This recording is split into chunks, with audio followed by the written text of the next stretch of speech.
Good morning. Happy Sunday. I'm Greg. It is Sunday, 11/5 or November 5th, 2023, and this is the Daily Bible Wrap Up, where I go through my notes of the readings following this one reading plan that is in the show notes. If you're so interested, you can click on it and see where we're at. You can also see the readings right here, assuming that I get it right.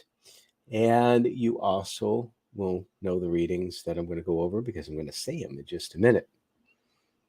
One little note, I was having a little bit of a conversation online with a colleague of mine who um, mentioned that they prefer the physical Bible in their hands when they're doing this, and the study Bible, for example. And actually, in a lot of ways, I do too. But what I've found is that by using the Bible app on the phone and by using the tablet, it's a little bit more efficient for me because I always have my phone and my tablet with me, but there have been times when I've forgotten my notebook when I used to do it by pen and or my study Bible. So, and plus, it's easier to jump between different translations if you're using the Bible app because there's many different ones out there. Sometimes you want to check a different translation for a particular reading verse and you can just jump back and forth. Point is, whatever works for you is the right thing.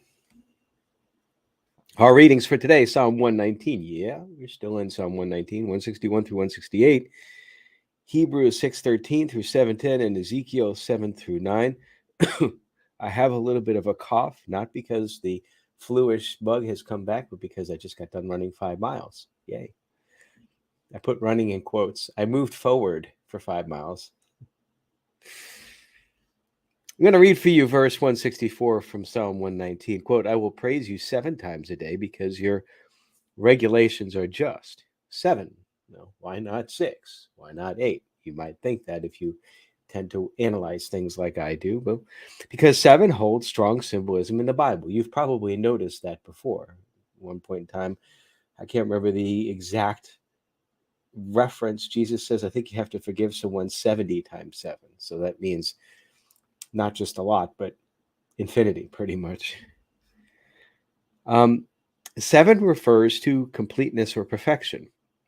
Therefore, the psalmist is saying that they will continuously praise God, striving towards perfection in their praise. It's my interpretation. Now, understanding the meaning of 7 here points to how extensively the psalmist valued God's just regulations. And that's really something I think that we should strive for. I know that that's what I try to strive for.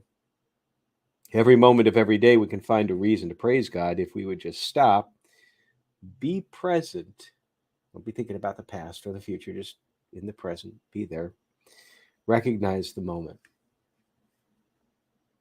New Testament, we pick up this story in Hebrews 6, verse 13. We are called to follow the example of those who are going to inherit God's promises because of our faith and endurance.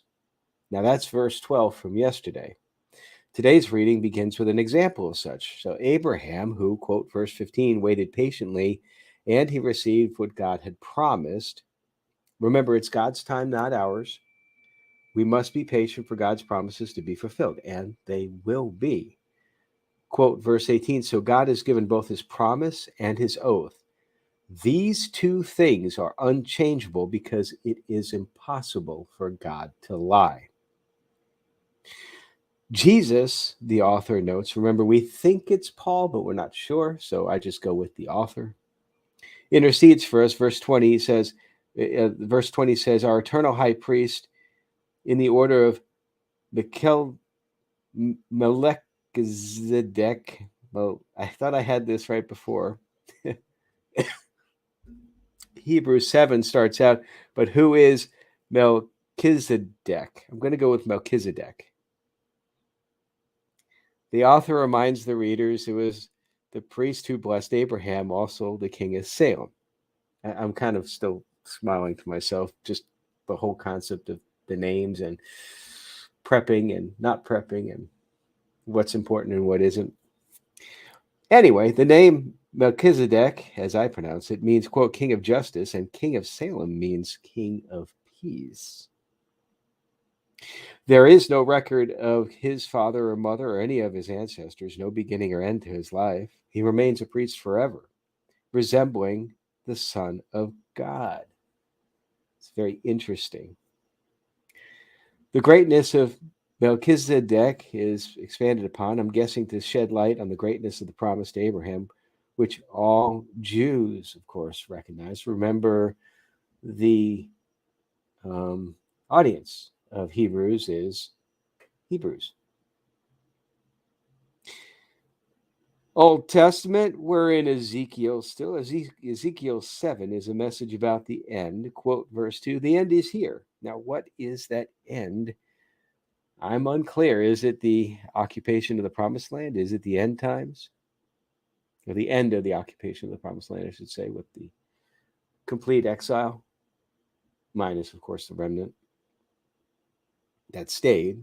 There's also the remnant that survived in Babylon. Quote from verse 6, the end has come, it has finally arrived. Your final doom is waiting. O people of Israel, this day of your destruction is dawning. And this is in repayment for their detestable sins, a common theme. It's from verse 4, or I guess verse 14 maybe. No, I think it was verse 4. Verse 15, quote, there is war outside the city and disease and famine within. Those outside the city walls will be killed by enemy swords. Those inside the city will die of famine and disease. So likely the end that Ezekiel is referencing here is the end of the city of Jerusalem, not the end times. Now, Ezekiel 8 is another message, this one received on September 17th. Actually, it was the 5th day of the 6th month of the ancient Hebrew lunar calendar, which would have been September 7th, 592 BC, quite some time ago. So this is also now about a year or so into Ezekiel's ministry. He saw what appeared to be a man, flame from waist down, gleaming amber waist up, which seemed to be a hand, took Ezekiel by the hair. My first thought was, ow, the hand is pulling Ezekiel's hair. I would imagine Ezekiel has long hair. I kind of like see him in my mind as this wild mountain man type. Ezekiel is transported to Jerusalem in a vision. So maybe the hand touch rendered Ezekiel unconscious. I'll get back to that in a moment. But it's just entertaining here that perhaps Ezekiel is unconscious, that kind of like a little touch, or, like maybe a little Vulcan nerve pinch or something like that. And Ezekiel is what he's seeing in his head. The glory of God is there in the temple and is jealous because there is a large idol there. This is a detestable sin the people of Israel are committing to drive God from his temple. Remember, God designed the temple. It's verse 6. Ezekiel is then commanded to dig into a hole in the wall in the courtyard, where he found a doorway leading to wicked people performing detestable sins. The symbolatry is strong. Hidden within God's temple, this happens. Hidden within the heart of men who proclaim to follow God, this happens. Is that the symbolism? I don't know, but I can see that. He has shown more detestable sins at various places in the temple. Now in Ezekiel 9, the glory of God, quote verse 3, rose up from between the cherubim where it had rested and moved there to the entrance of the temple. Here's the concept of rest again. The rest on the seventh day of creation and the rest in God we strive for. Seems to be related. All who have not wept, realized, or repented of their sins will be spared. Everyone else will be killed. Ezekiel is forced to watch this killing in his vision. It's still the vision going on. He mentioned in this passage twice a man in linen clothing who carried the writer's case and whose role was to mark those to be spared. Is this a representation of Jesus? And is the vision a representation of the end times then? I think sometimes Christians may see dual symbologies, if that's a word, in Old Testament readings and prophecies. Perhaps this is one, and this seeing is a result of asking the Spirit for guidance when reading, which I try to do before I start. Or maybe that's what it just seemed to be like for me today. Sometimes, as I've said before, I get to overanalyze. And that's it for today. I hope you have a wonderfully blessed day and that you walk by the Spirit today. We'll pick it up again tomorrow. Till then, take care.